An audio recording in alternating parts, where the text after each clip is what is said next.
오늘 우리에게 주시는 하나님의 말씀은 구약성경 스가랴 9장 9절에 있는 말씀입니다. 시온에 따라 크게 기뻐할지어다. 예루살렘에 따라 즐거이 부를지어다. 보라, 내 왕이 내게 임하시니 그는 공의로우시며 구원을 베푸시며 겸손하여서 나귀를 타시나니 나귀의 작은 것 곧 나귀 새끼니라. 아멘. 할렐루야. 오늘도 왕 되신 예수님께서 우리의 구원을 위해서 이 자리에 와주신 것 믿고 주님의 이름으로 환영하는, 또 예배하는 이 시간 되기를 주님의 이름으로 축복합니다. 제가 지난주까지는 이스라엘이 출애굽을 해서 애굽을 향해 나가는, 가나안을 향해 나가는 그 여정을 말씀드리고 있었는데, 다음 주가 부활주일이잖아요. 그리고 이번 주일은 종려주일이고, 그래서 이번 주와 다음 주에는 부활주일과 관련된 종려주일과 부활주일에 대한 말씀을 전하고, 그 후에 다시 출애굽의 과정을 여러분들에게 말씀드리려고 합니다. 제가 오늘 말씀은 이렇게 시작해 볼게요. 여러분들은 지금까지 신앙생활을 해오면서 가장 감격스러웠던 순간이 있었다면 언제였습니까? 신앙생활을 하면서 짜릿했다고 그러면 좀 이상하겠고요. 감격스러웠다라는 말이 가장 어울릴 것 같은데, 물론 사람마다 기준이 다르잖아요. 어느 일에 감격하는지. 그렇기 때문에 각각 다르겠지만, 예를 들면 어떤 사람은 물질적으로 풍요로워졌을 때, 어떤 사람은 어려움 속에 있다가 건강의 악화로 어려움에 있다가 건강해졌을 때, 아니면 자녀의 문제를 놓고 기도를 하다가 자녀의 문제가 해결이 되어졌을 때에, 방탕한 삶을 살다가 정말 기적적인 은혜로 깨닫고 돌아서는 순간에, 이리저리 각각의 감격스러운 순간들이 있을 수 있다고 생각을 합니다. 제가 정말 묻고 싶은 질문은 이겁니다. 여러분들이 그런 감격을 진정으로 경험하셨다면 지금도 그 감격을 계속 가지고 계시느냐 하는 질문입니다. 다시요. 여러분들은 예수 그리스도를 믿음으로 말미암아 주어졌던 그 감격 아직도 가지고 계십니까? 오늘 여러분들과 함께 읽은 스가랴서 9장 9절에 있는 말씀은 마태복음 21장에 있는 말씀과 연관되어져 있지요. 그렇기 때문에 예수님께서 예루살렘 성전에 들어가실 때에, 예루살렘 성으로 들어가실 때에 유월절을 앞두고, 그때 이제 많은 사람들이 예수님을 환영하는 그 장면을 설명하고 있습니다. 오늘 본문이 백그라운드가 된다고 하는 마태복음 21장 4절에 보면 선지자를 통하여 하신 말씀을 이루려 하심이라, 이렇게 말씀을 하고 있고요. 오늘 본문 말씀인 스가랴서 9장 9절에 있는 말씀을 보면 시온에 따라 크게 기뻐할지어다. 예루살렘에 따라 즐거이 부를지어다. 보라, 내 왕이 내게 임하시나니 그는 공의로우시며 구원을 베푸시며 겸손하여서 나귀를 타시나니 나귀의 작은 것 곧 나귀 새끼니라 라고 말씀하고 있지요. 기뻐하고 즐거이 부르라. 너의 왕, 공의로우신 구원을 베푸시는 그분이 겸손하셔서 나귀, 적은 나귀 새끼를 타고 오신다라고 설명을 합니다. 예수님이 이 예루살렘에 들어가실 때에 사람들은 예수님을 정말로 반겼습니다. 그래서 자신들의 겉옷을 벗어서 길에 깔기도 하고, 나귀 등에 싣기도 하고, 나무를 잘라서 길거리에 깔기도 하고, 그거를 훌처럼 흔들면서 호산나, 다윗의 이름으로, 다윗의 후손으로, 왕으로 오시는 여러 가지 칭호로 예수님을 찬양하며 맞이했습니다. 그런데 그랬던 사람들이 변했거든요. 저는 오늘 이 예수님께서 예루살렘 성전에 들어가신 이것을 보면서 우리 주님이 우리에게 들려주시는 음성을 함께 듣기를 원합니다. 그 첫째가 뭐냐면 이렇게 묻고 싶습니다. 예수님이 나의 왕이 되십니까? 라고 하는 겁니다. 저는 이런 질문을 제가 유튜브 설교를 시작하면서부터 여러 번 여러분들에게 질문했었던 것 같습니다. 자, 주님이 나의 왕이다 아니다를 말하기에 앞서서 성경 한 두 곳만 먼저 찾아보고 말씀을 계속 드리도록 할게요. 마태복음 12장 28절에 있는 말씀인데요. 그러나 내가 하나님의 성령을 힘입어 귀신을 쫓아내는 것이면 하나님의 나라가 이미 너에게 임하였느니라. 여기에 말하는 하나님의 나라라는 표현이 있습니다. 고린도전서 4장 20절의 사도 바울의 표현을 들으면 하나님의 나라는 말에 있지 아니하고 오직 능력에 있다라고 이야기를 합니다. 이거를 성경 말씀에서 볼 때에 이 하나님의 나라라고 하는 표현이 영어로는 어떻게 번역이 되어 있는가 하면 The Kingdom of God 이렇게 표현이 되어져 있습니다. The Kingdom of God. 자, 여기서 우리가 하나 생각을 해봐야 될 게 있어요. The Kingdom of God은 The Nation 이라는 말과는 다르다라고 하는 겁니다. 저와 여러분들이 살아가고 있는 오늘날은 우리는 Nation이라고 이야기를 합니다. 그리고 이 나라의 모든 룰의 기준은 누구냐? 백성이라고 하는 얘기지요. 그렇기 때문에 만약에 백성이 법을 전하는 하나님의 나라라고 이야기를 하려면 The Nation of God 뭐 이렇게 말을 했을 수 있을지 모르겠어요. 아니면 God's Nation by the people 이렇게 말을 할 수도 있었을지 모르겠습니다. 그러나 오늘 분명히 하나님의 나라를 정의하는 단어는 The Kingdom of God 이라고 하는 말입니다. 이것은 무슨 말이죠? 모든 것에 대한 기준이 누구다? 왕이다 라고 하는 거지요. 자, 예루살렘에 있는 백성들이 예수님이 예루살렘에 들어오시는 걸 보면서 무엇이라고 외치는지 한번 봅니다. 누가복음 19장 38절에 보니까 이르되 찬송하리로다 주의 이름으로 오시는 왕이요 하늘에는 평화요 가장 높은 곳에는 영광이로다. 뭐라고 불렀어요? 주의 이름으로 오시는 왕이요 라고 말을 합니다. 예수님을 맞이하던 예루살렘 군중의 모습은 어떤 모습이었습니까? 누가복음 19장 36절에 있는 말씀 보면 가실 때에 그들이 자기의 겉옷을 길에 폈다라고 되어 있고요. 마태복음 21장 8절에 있는 말씀 보면 무리의 대다수는 그들의 옷을 길에 펴고 다른 이들은 나뭇가지를 베어 길에 폈다라고 되어 있고요. 마가복음 11장 10절에 있는 말씀 보면 찬송하리로다 오는 우리 조상 다윗의 나라여 가장 높은 곳에서 호산나 했다라고 되어 있습니다. 한마디로 예수님을 맞이하는 예루살렘의 사람들은 예수님을 왕처럼 받아들이고 있었다라고 하는 거지요. 재미난 건 뭐죠? 그들이 며칠 지나지 않아서 예수님으로부터 마음이 변하게 되고 예수님을 죽여야 한다라는 죽음에 이르게 하는 그런 사람들이 되어지고 맙니다. 왕이라면서요. 예수님이 왕이라면서요. 그런데 왜 사람들은 왕으로 오신 그 예수님을 그토록 험하게 대했더냐 하는 거지요. 저는 정말 진지하게 저와 여러분들에게 묻고 싶습니다.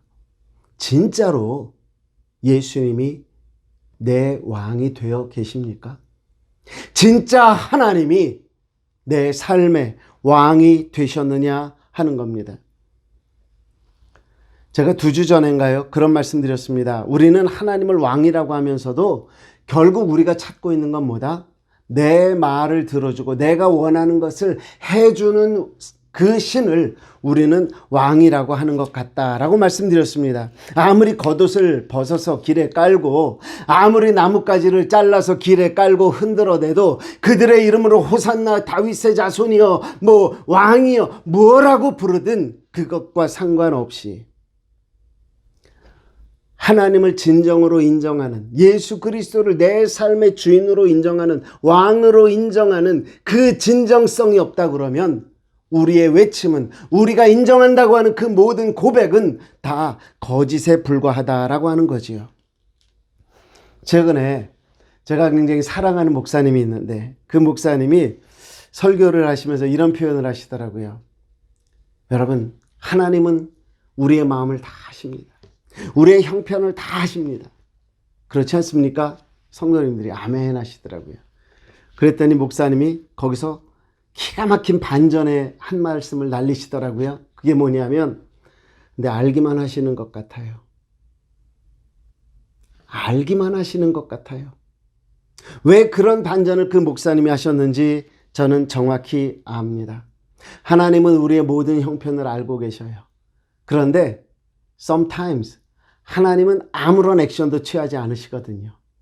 무언가를 바꿔주시질 않으시거든요. 무언가를 해결해 주시지 않으시거든요. 그럴 때마다 하나님은 도대체 알고만 계신 건가? 라고 하는 생각을 할 수밖에 없지 않겠습니까?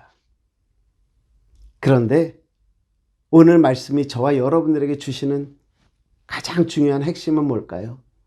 그럼에도 불구하고 하나님은 나의 뭐다? 왕이시다 라고 하는 것이지요. 내 마음이 편한 대로 하나님을 좌지우지하고 싶은 것은 내 마음이지만 진짜 하나님이 나의 왕이라면 내가 지금 할 수 있는 것은 한 가지밖에 없더라고요.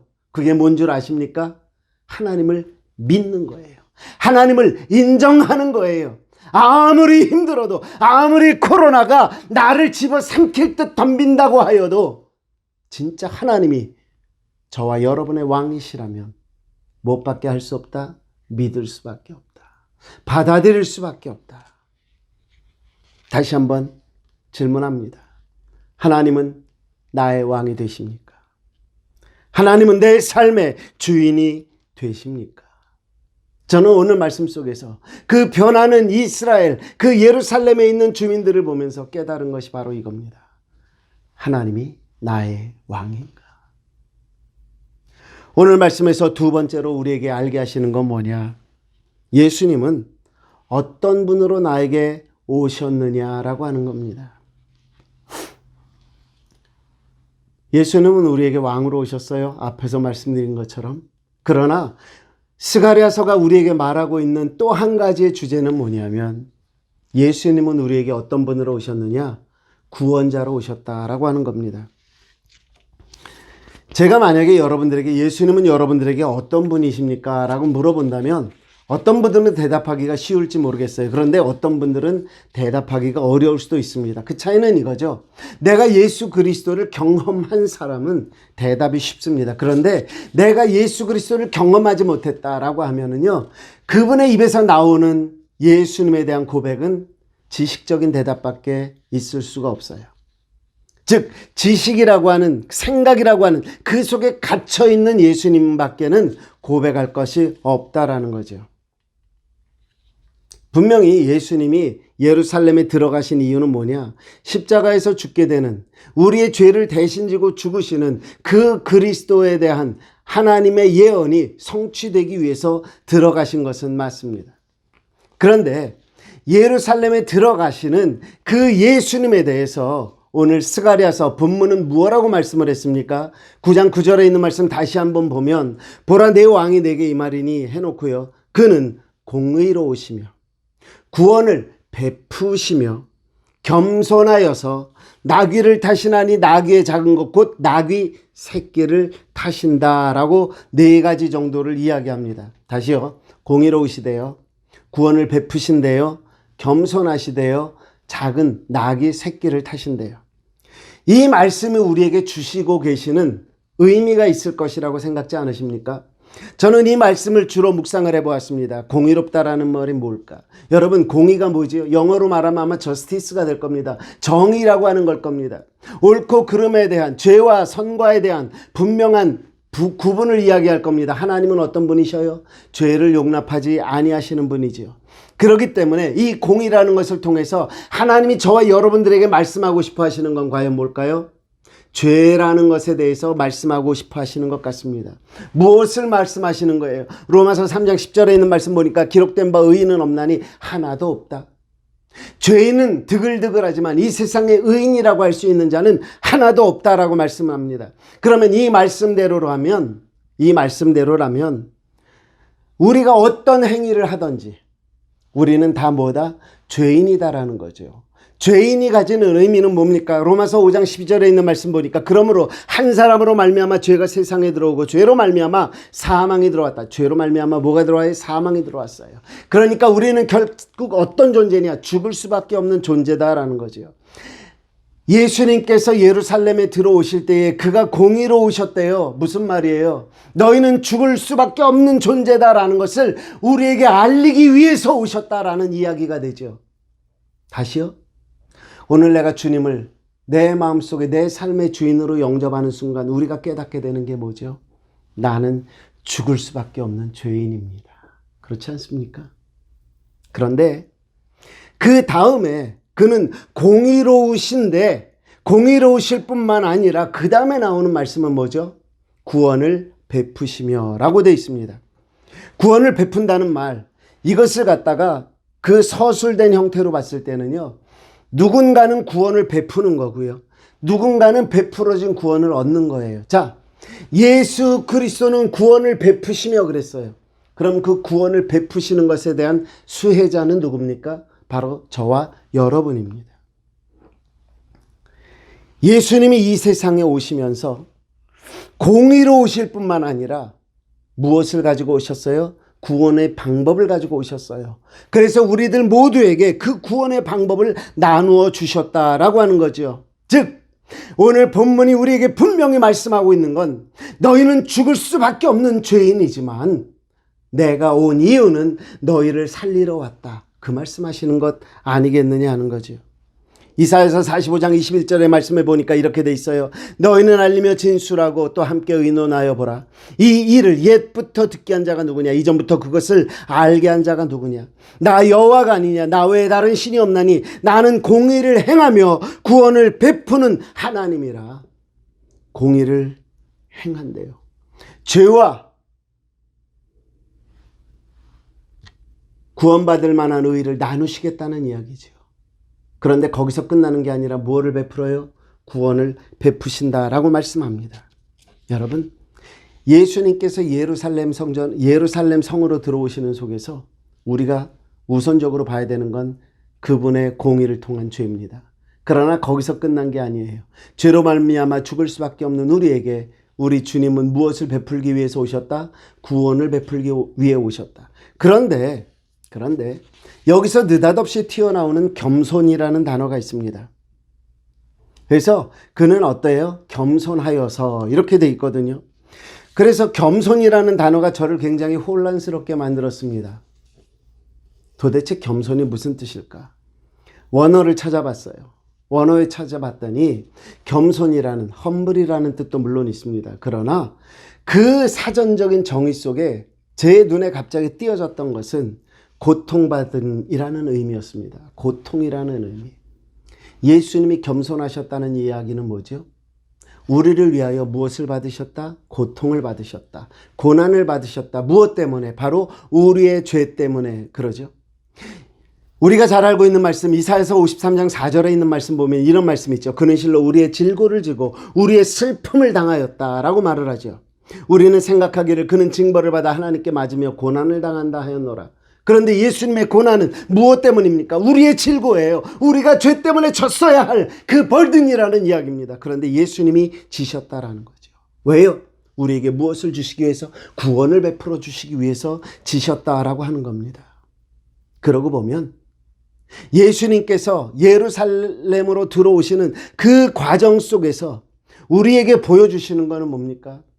하나님의 예정하신 구원의 사역을 우리로 보게 하시더라 하는 거지요. 우리에게 죄를 보게 하셔요. 그리고 우리에게 구원을 베풀어 주시겠다고 하셔요. 구체적인 방법 속에서는 무엇을 가지고요? 그 죄를 대신 걸머지시는 겸손이라는 것을 통해서요. 그러고 나니까 사실은 제가 더 혼돈스러움이 생겼습니다. 그게 뭐냐 하면 나귀 새끼를 타셨다는 거죠. 나귀 새끼를 타셨다는 게 도대체 무슨 의미일까? 도대체 대책이 없더라고요. 이 나귀 새끼를 타셨다라는 것을 대부분의 목사님들은 앞에 있는 겸손이라는 말을 설명하시느라고 쓰시더라고요. 그래서 당시에 왕으로 오는 사람은 말을 탔는데 예수님은 나귀도 아니고 나귀의 새끼, 그 조그만 거를 갖다가 뒤뚱뒤뚱 거리는 거 위에 타고 들어가셨다. 얼마나 겸손하시냐. 물론 그 말씀도 맞겠죠. 그래서 막 다른 목사님들의 설교를 뒤졌어요. 하도 많이 뒤져서 어떤 목사님이 이 부분을 이렇게 설명을 하시더라고요. 누가복음 19장에 있는 말씀인데요. 누가복음 19장 30절에 보니까 이런 말씀이 있어요. 이르시되 너희는 맞은편 마을로 가라. 그리로 들어가면 아직 아무도 타보지 않은 나귀 새끼가 매여 있는 것을 보리니 풀어 끌고 오라 라고 하는 거예요. 그 목사님은 이 부분을 굉장히 중요하게 풀어주셨어요. 무슨 말이냐면 풀어 끌고 와라 그랬거든요. 묶여 있었어요. 풀어서 끌고 와라. 예수 그리스도께서 우리의 죄의 문제를 해결해 주시고 우리에게 구원을 해 주셨을 때에 우리는 사망의 법에서 어떻게 돼요? 풀린다라는 얘기죠. 뿐만 아니라 이 나귀 새끼가 누구를 등에 태워요? 예수 그리스도를 등에 태워요. 하나님의 쓰임받는 자가 된다. 이렇게 설명을 하시는데 갑자기 아멘, 할렐루야. 여러분, 왜 예수님이 예루살렘 성으로 들어오셨어요? 공의를 실천하기 위해서. 그리고 우리에게 구원을 베푸시기 위해서. 그리고 무엇 때문에 죽으셨어요? 우리의 죄를 대신 지시고 죽으셨어요. 그것을 통해서 우리에게 무엇을 얻게 하셔요? 노임을 얻게 하세요. 그리고요, 하나님께 쓰임받게 하셔요. 여러분, 믿어지십니까? 감격스럽지 않으십니까?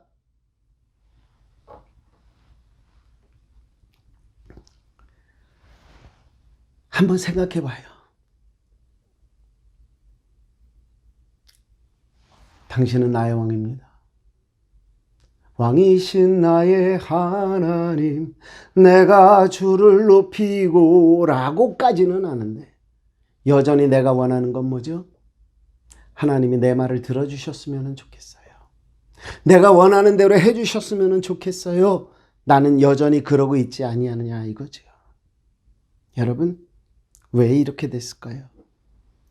왜 이렇게 됐을까요? 저와 여러분들이 두 가지에서 착각을 하고 있는 것 같아요.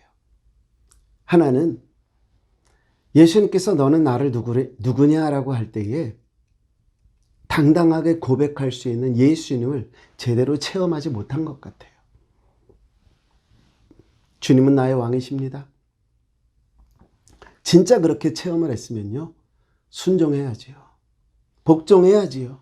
내려놔야지요. 모든 상황을 받아들여야지요. 그런데 여전히 나는 어려움 속에서 왕이신 나의 하나님께 무엇라고 기도하느냐? 하나님의 뜻이 무엇입니까? 보다는 하나님 이거 해결해 주세요. 해결해 주세요. 여러분,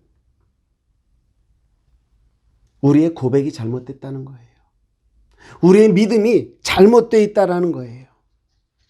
또 한 가지는 우리가 알아야 될 거는요, 예수님은 이 세상에 무엇 때문에 오셨느냐라고 할 때에 분명히 알아야 될 거 있어요. 저와 여러분들에게 예수님이 오신 이유는 뭘까요? 왜 예수님은 하나님과 우리 사이 중간에 끼셔서 그런 일을 하셨을까요?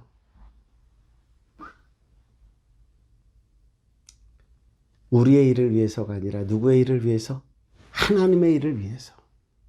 예수님의 죽으심은요, 우리를 살리기 위함이지만 우리를 살리는 것 자체가 누구의 뜻이다? 하나님의 뜻이었다라고 하는 거죠. 여러분, 2000년 전에 이 세상에 오신 예수님은요, 우리에게 세상의 복을 주려고 오신 분이 아니에요. 그 예수님은 하나님이 우리에게 주기를 원하시는 게 무엇인지를 분명히 알게 하시기 위해서 오셨고요. 하나님이 우리에게 무엇보다도 주기를 원하시는 그것은 세상의 복 이전에 바로 구원이라고 하는 사실을 우리에게 말씀해 주고 계신 것이다 하는 거죠. 여러분, 환경에 의해서 흔들리기보다는 구원하시기 위해서 오신 그 예수 그리스도를 바라보며 하나님의 뜻 안에서 지금의 환경을 이기는 그런 그리스도인들이 되어야 하지 않겠습니까? 바라기는요, 우리 모두가 하나님을 제대로 믿고 우리의 마음을 확정하고 변함없는 하나님의 자녀로 날마다 순간마다 호산나를 외치되 하나님의 뜻이 이 세상에서 주어지는 복만이 아니라 그거에 앞서서 우리를 구원하시기 위한 것이었다는 것을 분명히 깨닫고 나의 왕, 나의 주 여호와 하나님 고백하는 우리 모두가 될 수 있기를 주님의 이름으로 축복합니다. 마지막 한 가지만 더 말씀드릴게요. 그거는 뭐냐면 예수님이 예루살렘에 들어오신 것은 이미 앞서서 말씀드린 것들의 종합입니다만 구원을 이루는 행진입니다. 조금 다른 이야기가 될 수도 있는데요. 언젠가 드라마 중에 이런 대사가 있었습니다.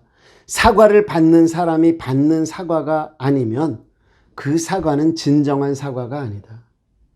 아무리 미안하다 그래도, 아무리 뭐라고 말을 해도 받는 사람이 받아들일 때에 그 용서가 이루어지는 것이고 사과가 제대로 이루어진 것이다 라고 하는 말입니다. 저는 이것을 한번 하나님과 우리 사이에 적용을 해봤습니다. 하나님이 받으시는 것이 아니면 내가 하고 있는 것이 무슨 의미가 있을까? 내가 예배를 드리는데 하나님이 안 받으시는 거라면 무슨 의미가 있을까? 내가 하고 있는 이 봉사가 하나님이 받으시지 않으신다면 무슨 뜻이겠는가 하는 생각을 한 거죠. 창세기 4장에 보면 여러분들은 가인과 아벨이 하나님 앞에 제사를 드리는 장면이 있었음을 기억하실 겁니다. 그런데 성경에 기록한 걸 보면 창세기 4장 3절부터 5절까지의 말씀에 이렇게 기록합니다. 세월이 지난 후에 가인은 땅의 소산으로 제물을 삼아 여호와께 드렸고 아벨은 자기도 양의 첫 새끼와 그 기름으로 드렸더니 여호와께서 아벨과 그의 제물은 받으셨으나 가인과 그의 제물은 받지 아니한지라. 가인이 몹시 분하여 안색이 변하니. 자, 하나님께서 아벨의 제사는 받으셨어요. 가인의 제사는 받지 않으셨어요. 저는 여기서 그런 생각을 해본 겁니다. 하나님께서 가인이 최선을 다하지 않아서 안 받으셨을까? 아벨의 제사만 받으셨던 이유는 과연 무엇일까? 저는 이것을 생각해 본 거죠. 자, 여기서요. 가인이 최선을 다해서 드렸는데 하나님이 받지 않으셨어요. 그렇기 때문에 그가 분하고 안색이 변했던 것은 아니었겠느냐 하는 거지요. 저는요, 이것을 보면서 그런 생각을 해본 겁니다.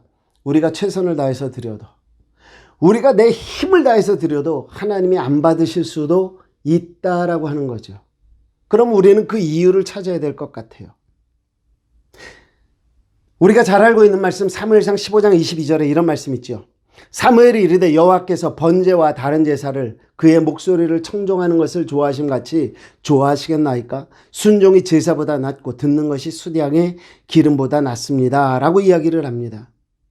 그러면 우리가 여기서 가인의 제사를 왜 하나님이 안 받으셨을까 라고 우리가 생각해 본다면 우리가 가인이 무언가를 놓쳤구나라는 생각을 해야만 하는 게 맞죠. 그래서 도대체 하나님이 그럼 무슨 제사를 받으시는데? 라는 생각을 하다 보니까 요한복음 4장으로 넘어가게 되더라고요. 요한복음 4장 23절 24절에 보면 예수님께서 수가성 여인과 대화를 나누는 중에 이 수가성 여인이 목마름에 대한 이야기를 막 하다가 그럼 어디에서 우리가 제사를 드려야 합니까? 라는 질문이 나옵니다. 그때에 예수님이 이런 말씀을 하시지요. 요한복음 4장 23절에 있는 말씀, 아버지께 참되게 예배하는 자들은 영과 진리로 예배할 때가 오나니 곧 이때라. 아버지께서는 자기에게 이렇게 예배하는 자들을 찾으신다라고 말씀하시면서 이어서 24절에 하나님은 영이시니 예배하는 자가 영과 진리로 예배할지니라. 이 말씀을 보면서 우리가 분명히 알아야 될 것은 뭐죠? 내가 진짜 중심으로 예수님을 받아들인 그러한 신앙인인가 라고 하는 것을 생각해 봐야 한다는 거죠. 예수님은 이 세상에 무엇을 위해 오셨어요? 구원 사역을 위해 오셨어요. 그런데 내가 그분을 진정으로 받아들였다면 내 삶에 있어서 가장 중요한 것은 무엇이 되어야 하느냐는 거죠. 구원 아닐까요? 내가 스스로 구원받는 것, 예수 그리스도를 통하여 구원받는 것, 이것이 가장 중요한 것 아니겠느냐 하는 거죠.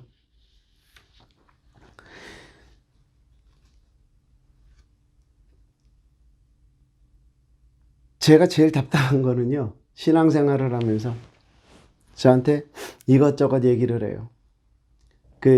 제가 참 좋아하는 그 목사님이 저한테 이런 표현을 하시더라고요. 교회에서 하나님이 우리에게 주시기를 원하시는 것은 세상의 복이 아닙니다. 그 이전에 신령한 복 주시기를 원합니다. 그랬더니 장로님이 쫓아오셨대요. 그리고 막 뭐라고 그러시더래요. 우리가 세상의 복을 무시해서는 안 된다 이거죠. 물론 무시해서도 안 돼요. 그런데 온 천하를 얻고도 내 영혼이 구원받지 못하면 그게 무슨 소용이 있느냐고 하신 말씀은 예수님의 말씀이셨잖아요. 제가 왜 이런 말씀을 드려요?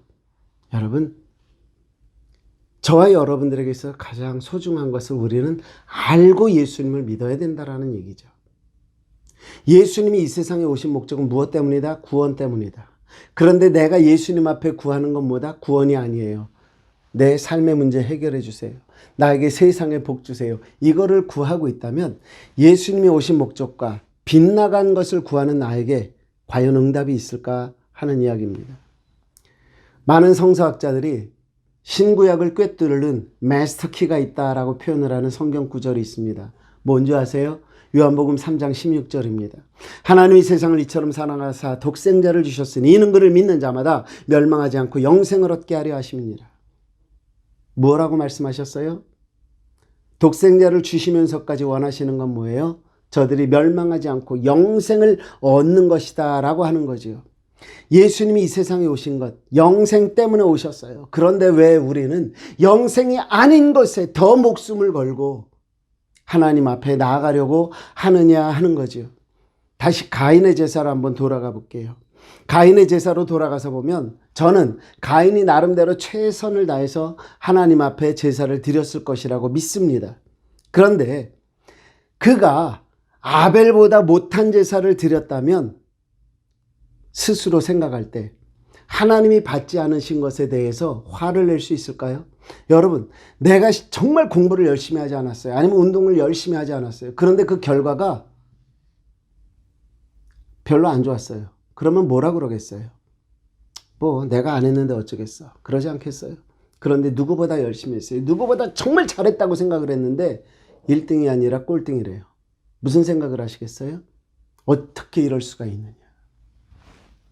여러분, 창세기의 제사로 돌아간다면 성경이 우리에게 주는 말씀을 한 번 더 짚어볼게요.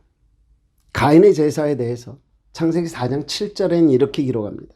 내가 선을 행하면 어찌 낯을 들지 못하겠느냐? 선을 행하지 아니하면 죄가 문에 엎드려져 있느니라. 죄가 너를 원하니 너는 죄를 다스릴지니라. 여기서 가인에게 네가 선을 행했으면 이라고 말을 합니다.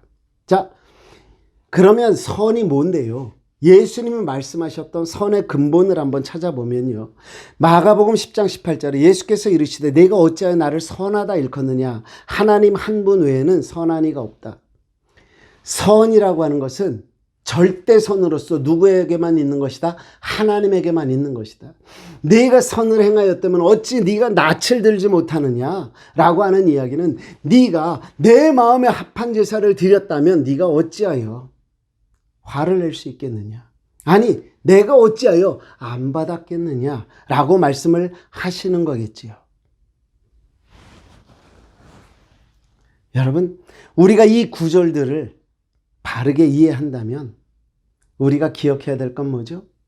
내 열심이 크고 내 열심이 특심하고 내가 정말 최선을 다하고에 앞서서 중요한 건 뭐죠?